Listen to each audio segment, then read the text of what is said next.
Hello, good morning. Ito na naman po kami ano naman sa paggawa ng wrapper. Ayan. Dalawang medium, isang large. Hanap buhay na tayo sa paggawa ng wrapper. Ito ngayon, pag-upload ko pa lang ulit. Tagal na hindi ako nakapag-upload eh. Ayan. Ayan yung mga kasamahan ko sa trabaho.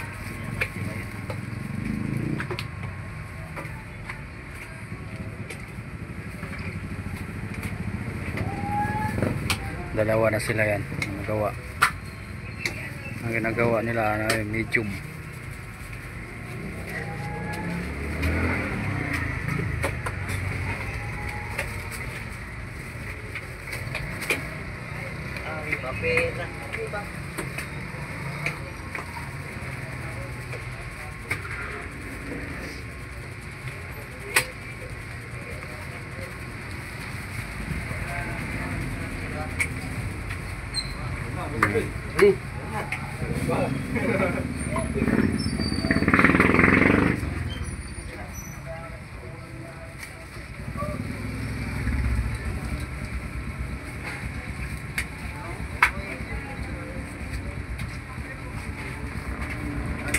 Ito nga nagmamadali, naghahabol ng order.